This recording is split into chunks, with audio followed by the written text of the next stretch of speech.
The Necklace by Guy de Maupassant. Read by Bob Neufeld. She was one of those pretty and charming girls who are sometimes, as if by a mistake of destiny, born in a family of clerks. She had no dowry, no expectations, no means of being known, understood, loved, wedded by any rich and distinguished man, and she let herself be married to a little clerk at the Ministry of Public Instruction. She dressed plainly because she could not dress well, but she was as unhappy as though she had really fallen from her proper station, since with women there is neither caste nor rank, and beauty, grace, and charm act instead of family and birth. Natural fineness, instinct for what is elegant, suppleness of wit, are the sole hierarchy, and make from women of the people the equals of the very greatest ladies. She suffered ceaselessly, feeling herself born for all the delicacies and all the luxuries. She suffered from the poverty of her dwelling, from the wretched look of the walls, from the worn-out chairs, from the ugliness of the curtains. All those things, of which another woman of her rank would never even have been conscious, tortured her and made her angry. The sight of the little Breton peasants, who did her humble housework, aroused in her regrets which were despairing and distracted dreams. She thought of the silent antechambers hung with oriental tapestry, lit by tall bronze candelabra, and of the two great footmen in knee-breeches who sleep in the big armchairs, made drowsy by the heavy warmth of a hot air stove. She thought of the long salons fatted up with ancient silk, of the delicate furniture carrying priceless curiosities, and of the coquettish perfumed boudoirs made for talks at 5 o'clock with intimate friends, with men famous and sought after, whom all women envy and whose attention they all desire. When she sat down to dinner, before the round table covered with a tablecloth 3 days old, opposite her husband, who uncovered the soup tureen, and declared with an enchanted air, "Ah, the good old pot-au-feu! I don't know anything better than that." She thought of dainty dinners, of shining silverware, of tapestry which peopled the walls with ancient personages and with strange birds flying in the midst of a fairy forest. And she thought of delicious dishes served on marvellous plates, and of the whispered gallantries which you listen to with a sphinx-like smile, while you are eating the pink flesh of a trout or the wings of a quail. She had no dresses, no jewels, nothing. And she loved nothing but that. She felt made for it. She would have so liked to please, to be envied, to be charming, to be sought after. She had a friend, a former schoolmate at the convent, who was rich, and whom she did not like to go and see any more, because she suffered so much when she came back. But one evening her husband returned home with a triumphant air, and holding a large envelope in his hand. "There," said he, "here is something for you." She tore the paper sharply, and drew out a printed card, which bore these words: "The Minister of Public Instruction and Madame Georges Ramponneau request the honour of Monsieur and Madame Loisel's company at the Palace of the Ministry on Monday evening, January 18th. Instead of being delighted, as her husband hoped, she threw the invitation on the table with disdain, murmuring, "What do you want me to do with that?" "But, my dear, I thought you would be glad. You never go out, and this is such a fine opportunity. I had awful trouble to get it. Every one wants to go. It is very select, and they are not giving many invitations to clerks. The whole official world will be there." She looked at him with an irritated eye, and she said impatiently, "And what do you want me to put on my back?" He had not thought of that. He stammered, "Why, the dress you go to the theatre in. It looks very well to me." He stopped, distracted, seeing that his wife was crying. 2 great tears descended slowly from the corners of her eyes toward the corners of her mouth. He stuttered, "What's the matter? What's the matter?" But by a violent effort she had conquered her grief, and she replied, with a calm voice, while she wiped her wet cheeks, "Nothing. Only I have no dress, and therefore I can't go to this ball. Give your card to some colleague whose wife is better equipped than I." He was in despair. He resumed, "Come, let us see, Matilda.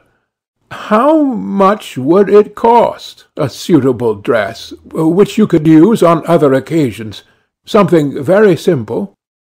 She reflected several seconds, making her calculations, and wondering also what sum she could ask without drawing on herself an immediate refusal and a frightened exclamation from the economical clerk. Finally she replied, hesitatingly, "I don't know exactly, but I think I could manage it with 400 francs. He had grown a little pale, because he was laying aside just that amount to buy a gun and treat himself to a little shooting next summer on the plain of Nanterre, with several friends who went to shoot larks down there of a Sunday.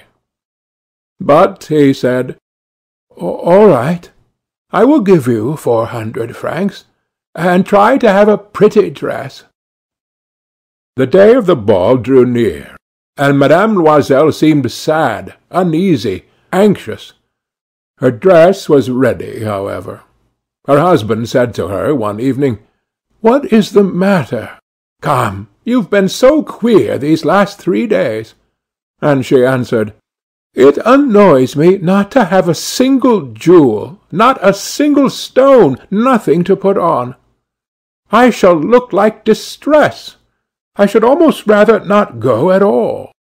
He resumed, "You might wear natural flowers. It's very stylish at this time of the year. For 10 francs you could get 2 or 3 magnificent roses." She was not convinced. "No, there's nothing more humiliating than to look poor among other women who are rich."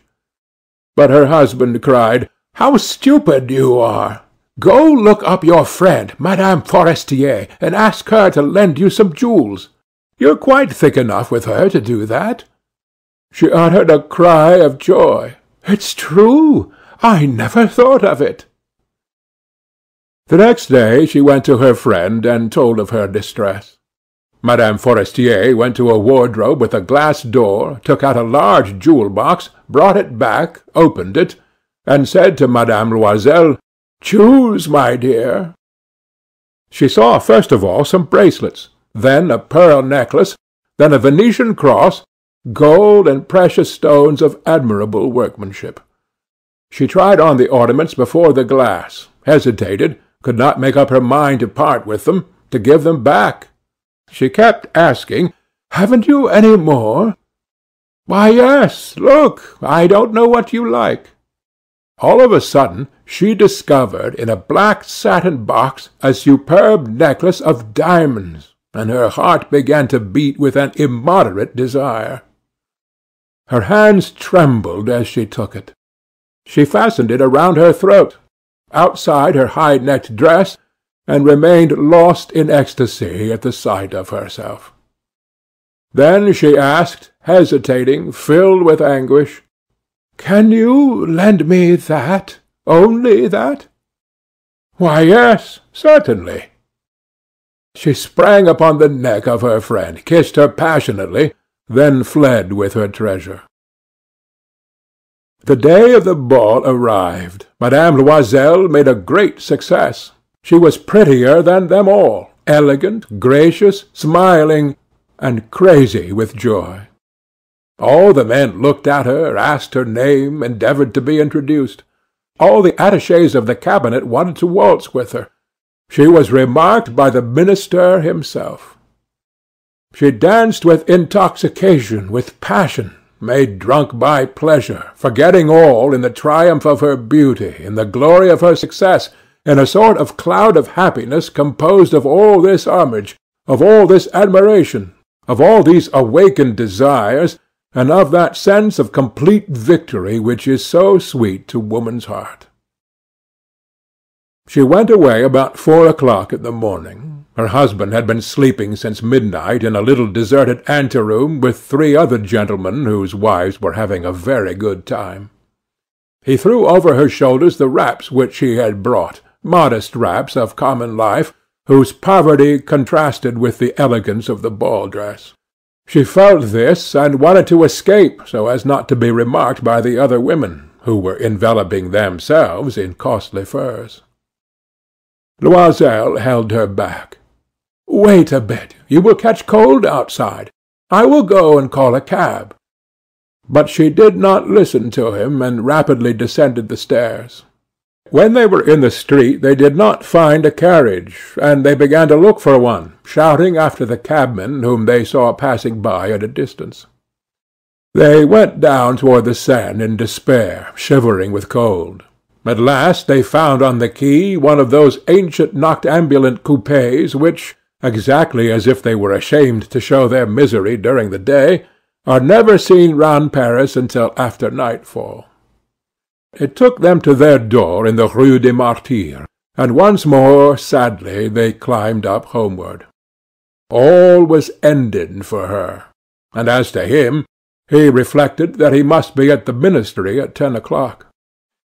She removed the wraps which covered her shoulders before the glass, so as once more to see herself in all her glory.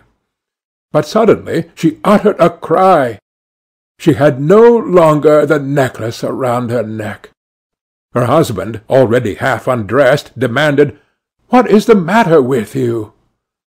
She turned madly toward him. I have lost Madame Forestier's necklace." He stood up, distracted. "What? How? Impossible!"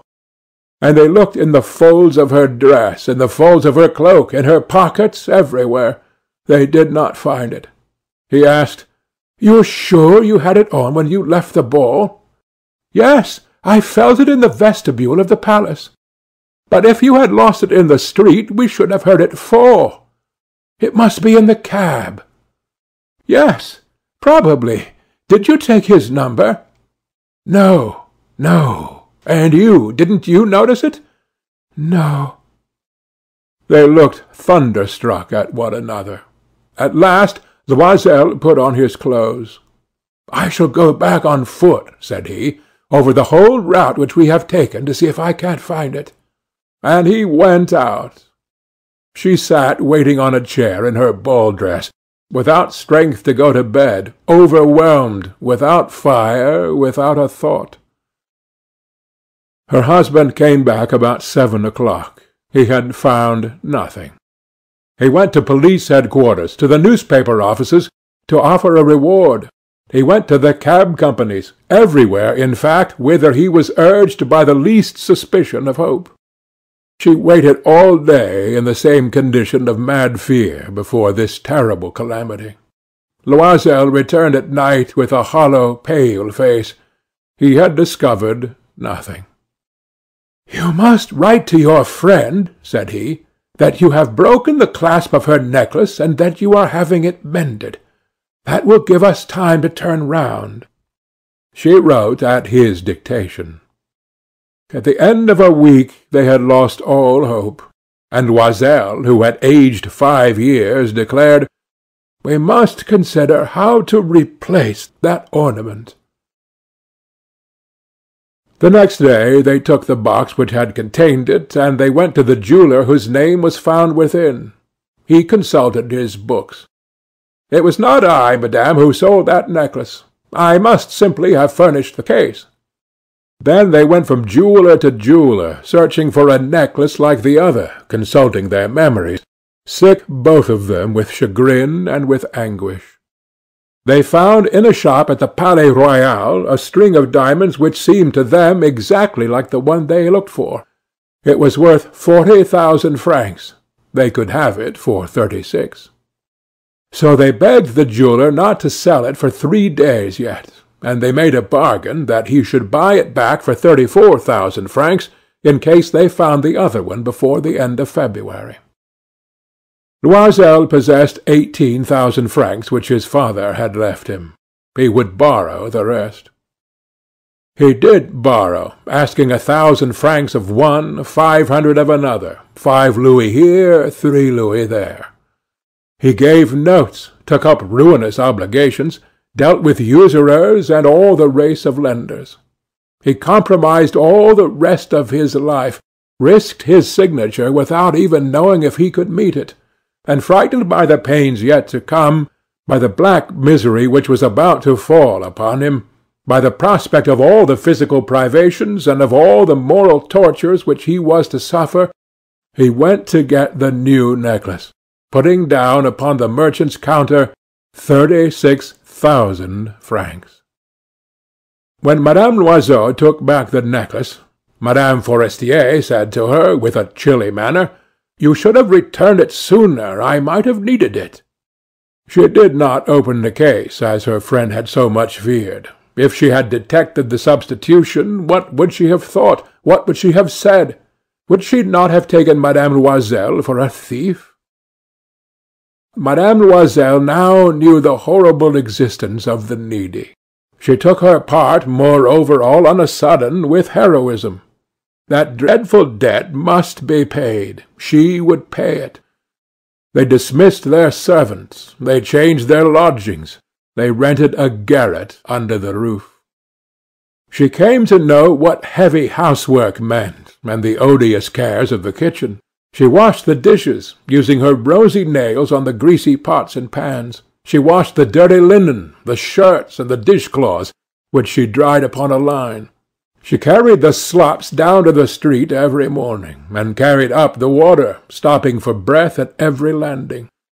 And, dressed like a woman of the people, she went to the fruiterer, the grocer, the butcher, her basket on her arm, bargaining, insulted, defending her miserable money sou by sou.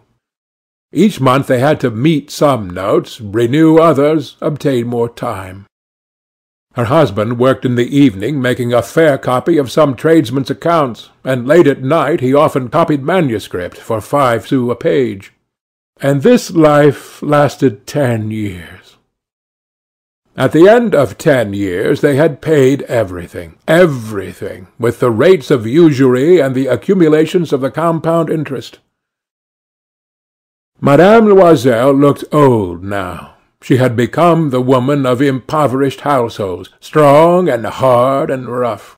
With frowsy hair, skirts askew, and red hands, she talked loud while washing the floor with great swishes of water. But sometimes, when her husband was at the office, she sat down near the window, and she thought of that gay evening of long ago, of that ball where she had been so beautiful and so fêted. What would have happened if she had not lost that necklace? Who knows? Who knows? How life is strange and changeful! How little a thing is needed for us to be lost or to be saved! But one Sunday, having gone to take a walk in the Champs-Élysées to refresh herself from the labours of the week, she suddenly perceived a woman who was leading a child. It was Madame Forestier, still young, still beautiful, still charming. Madame Loisel felt moved. Was she going to speak to her? Yes, certainly. And now that she had paid, she was going to tell her all about it. Why not? She went up.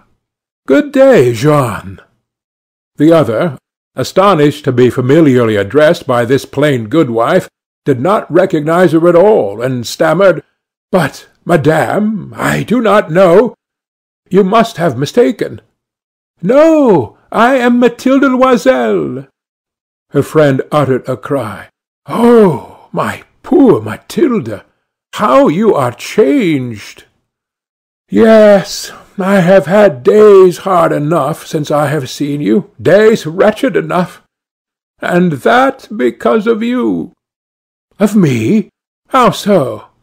Do you remember that diamond necklace which you lent me to wear at the ministerial ball?" "Yes." "Well, I lost it." "What do you mean? You brought it back." "I brought you back another just like it. And for this we have been 10 years paying. You can understand that it was not easy for us who had nothing. At last it is ended, and I am very glad." Madame Forestier had stopped. "You say that you bought a necklace of diamonds to replace mine?" "Yes." "You never noticed it then. They were very alike." And she smiled with a joy which was proud and naive at once. Madame Forestier, strongly moved, took her two hands. "Oh, my poor Mathilde! Why, my necklace was paste. It was worth at most 500 francs. End of the necklace.